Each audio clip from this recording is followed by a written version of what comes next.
kulan wacan wanaagsan ku soo dhawaada daawadayaal warka galwareed media qodobada ku daawan doontaan waxa ugu dooron maleeshiyada shabaab oo deegaan istiraatiiji ah kala wareegay Soomaaliland iyo Puntland cabdiqaasin salaad xasan oo aad ugu hor yimid hadalkii cuslaa ee Sheekh Shariif uu hanjabay madaxweyne Farmaajo Umar Finish oo lacaga aad u tiro badan ku soo rogay shacabka ku nool Muqdisho kuweedo ku baaqday inaan lagu xadgudbin madax banaanida Soomaaliya xeeraaliyihii maxkamadda sare ee ciidamada Soomaaliland iyo ciidan uu wato oo ku biiray ciidanka daraawiishta Puntland intaas wixii ahaayeen qodobada ugu waaweyn warka galwareed media haddii aan ugu cusub tahay fadlan daawada subscribe channelkan si aad u hesho wax kasta oo aan channelkan soo gelina taariikhdu waxay tahay 17 November sanadka 2019 intii aad maqasheen oo faahfaahsan ku soo dhawaada daawadayaal markaana aan ku bilowno gobolka Sanaag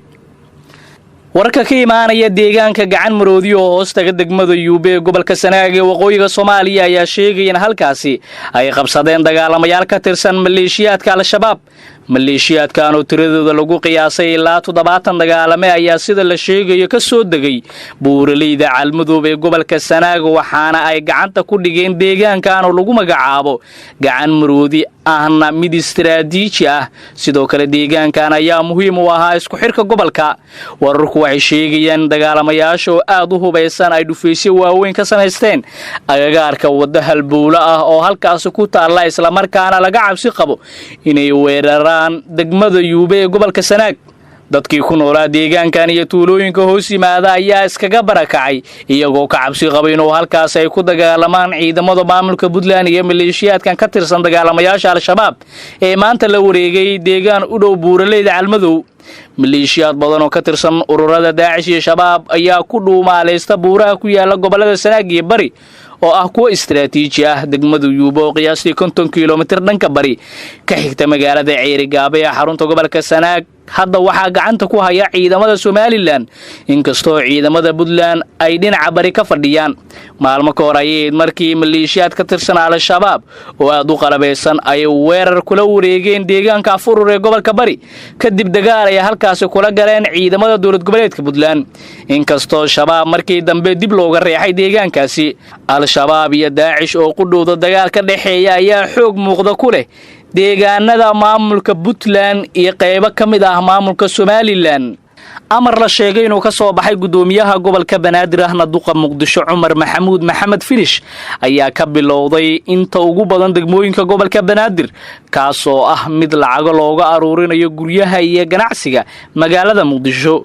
lacagta laga qaadaya xaafadaha ayaa u dhaxeeya 5 ilaa 15 dollar waxayna guryaha iskugu jiraan 3 xeer oo kala ah dabaq filo iyo jingad sidoo kale goobaha ganacsiga ee magaalada Muqdisho ayaa lagu qoray lacag u dhaxeysa 10 ilaa 25 dollar iyadoo ay kala yihiin heerar kala sarreyn ah lacagtan ayaa lagu sheegay inay tahay mid lagu gurmanayo dadka ku saamoobay fatahaadaha wabiyada iyo gobolada qaar oo roob iyo dhigay balse waxaa la yaab ku noqotay shacabka ku nool degmooyinka kala duwan ee gobolka Banaadir inaysan lacagtan ahayn sadaqo iyo qofkii awoodo balse ay tahay amar waxaana qofkii bixin waaya uu ku muteysan doonaa ganaax lacageed oo dhan 1 milyan oo shilinka Soomaaliga ah mas'uuliyiin ka tirsan maamulka gobolka Banaadir ayaa inoo sheegay in degmo walba laga rabo lacag dhan 150,000 oo dollar si loogu caawiyo dadka ka barakacay magaalooyin badan oo Soomaaliya kamid ah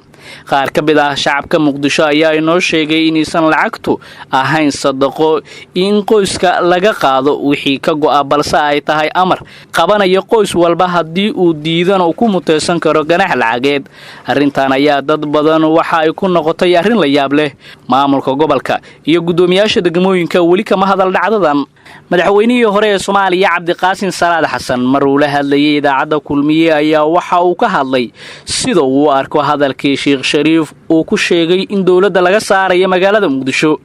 Cabdiqaasin Salaad ayaa sheegay in hadalkii ka soo yeeray madaxweynihii hore ee Soomaaliya Sheekh Shariif Sheekh Axmed oo ahaa mid laga haboona hadalkaas ma u qumana madaxweyne hore inuu sidaas u hadlo ma haboona haddii qalad dawladdu gasho wuxuu dalku leeyahay baarlamaan iyo golo sare oo aan beel gaar ah lagu sheegi karin iyaga ayaana laga rabaa inay la xisaabtamaan dawladda mana fiicneen in madaxweyne hore uu dawladdu ugu dhaarto muqdisho waa laga saarayaa mar uu ka hadlayay cabdiqaasin in dalka ay doorasho ka dhici karto oo wakhtiga loo asteeyey ayuu sheegay inuu aad ugu rajo weeyahay in dalka doorasho ka dhici karto madaxdii hore dalka u soo maamushay aad bay u dadaaleen haatanna dadaal ayaa ii muuqda doorasho inay dalka ka dhacdana waa lagama maarmaan waana qabaa inay dhici doonto arrinta doorashada labada gole ee baarlamaanka dalka ayay u taallaa ayuu yidhi cabdiqaasin mar waxa laga weydiiyey in xukuumadda ay baarlamaanka gacanta ku dhigtay sidoo kalena ay caburinayso ayuu cabdiqaasin ku jawaabay xukuumadda ayaa baarlamaankii dalka gacanta ku dhigtay hadal quman maaha cabdiqaasin salaad mar uu ka hadlayay dagaalka ay ciidamada dowladda kula jiraan al-shabaab ayaa waxa uu yidhi had iyo jeer waxaan aragnaa ciidanka dowladda oo dagaal kula jira al-shabaab waxayna al-shabaab faa'iido ugu jirtaa in ilaahay ka baqaan ay iska daayaan dadka ay baabi'inayaan iyo waxa ay qarxinayaan dhowr goor ayaan fariinteeda u diray shabaab xaqdarro ayay dadku ku laynayaan hadda waxaan leeyahay qofkii qof dila isagoo xaqdarro ku dilaya waxa uu la mid yahay isaga oo dhan dilay ha akhristaan qur-aanka ugu dambayntii madaxweynihii hore ee soomaaliya cabdiqaasin salaad xasan ayaa sheegay in mar walba uu soo duceeyo dalka iyo dadka soomaaliyeed isagoo kula dardaarmay inay iscafiyaan oo tafaraaruqa iska daayaan gacmahan isqabsadaan hadalka cabdiqaasin ayaa imaanaya iyadoo weli muqdisho ay ka jirtay xiisada u dhexaysa madaxweynayaashii hore ee dalka sheekh shariif xasan sheekh maxamuud oo isku dhinac ah iyo xukuumadda nabad iyo nolol shariif ayaa dhowaan sheegay in dalka ka saarayo xukuumadda uu hogaamiyo madaxweynaha soomaaliya maxamed cabdulaahi farmaajo sheekh shariif ayaa dowladdan madaxda uu ka yahay madaxweyne farmaajo wuxuu kala kulmay handadaad iyo xayiraado ay ku soo rogtay dhowr mar isagoo safarro ku aadi lahaa magaalooyinka kismaayo iyo beledweyn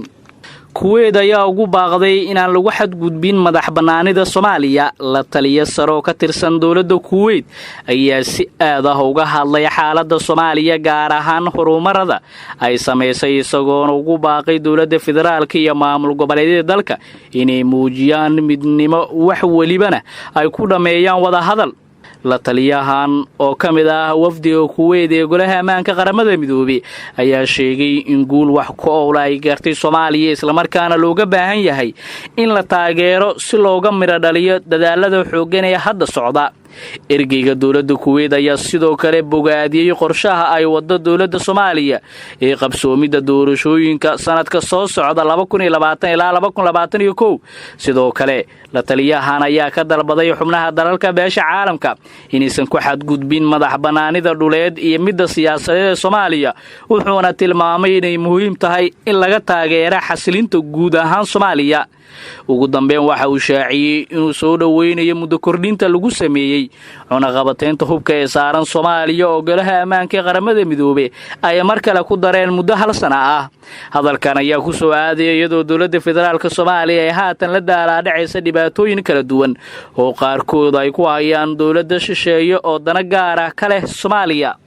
axmed madoobe ayaa fariin adag u diray mas-uuliyiinta ka tirsan maamulkiisa madaxweynaha maamulka Jubbaland Axmed Maxamed Islaam Axmed Madoobe oo xalay kulan gaar ah la qaatay agaasimayaasha wasaaradaha maamulkaasi ayaa uga digay inay ku dhex milmaan siyaasadda dalka Axmed Madoobe ayaa agaasimayaashu u sheegay in shaqadoodu aysan ahayn siyaasad keliyana looga baahan yahay inay adeegyada maamulka gaarsiiyaan shacabka sidoo kale madaxweynaha ayaa warbixino ka dhageystay agaasimayaasha isagoo ku dhiirigeliyay shaqada ballaaran ay u hayaan bulshada reer Jubbaland Axmed Madoobe madaxweynaha Jubbaland balse dowladda uu khilaaf kala dhaxeeyay ayaa intaas ku daray inay muhiim tahay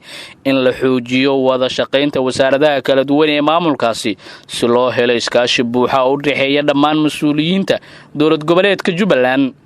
ugu dambeyn wuxuu carabka ku dhuftay in wax badan laga qaban doono dhibaatooyinka hadda ka jira maamulkaasi gaar ahaan dagaalka al-shabaab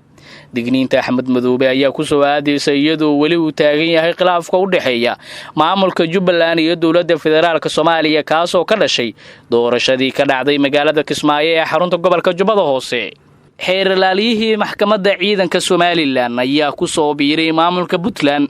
xeerlaaliyihii maxkamadda sare ee maamulka Puntland gaashaan la dhaxay Sahal Faarax Raage oo maanta warbaahinta kula hadlay Garowe ayaa sheegay inuu iskaga tagay xilkii uu ka hayay maamulkaas kuna biiray ciidamada daraawiishta ee dowlad goboleedka Puntland gaashaanla Dhixisaal ayaa sababta uga soo baxay Soomaaliland ku sheegay cadaalad darro ka dhex jirta hay'adaha maamulka gooni isu taaga ah ee Soomaaliland.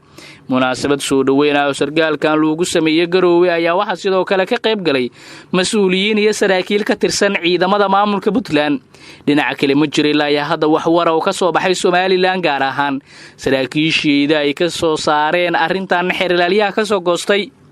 ma sargaalkii ugu horeeyay ka soo baxay Soomaaliland iyadoo dhawaan mas'uuliyiin iyo askar ka tirsanaa maamulkaasi oo ku sugnaa degmada Baran ay isku dhiibeen dhanka Puntland kadib wada hadal ay la galeen maamulka uu hogaamiye Siciidani. labada maamul oo darisa ayaa waxa ka dhaxeeya xiisad salka ku haysa maamulida deegaanka ka kala tirsan gobolada Sool iyo Sanaag ee waqooyiga dalka Soomaaliya. daawadayaal waa naga inta warkii aad kala socoteen Galwareed Media. haddii aad nagu cusub tahay fadlan daawada subscribe channel-kan.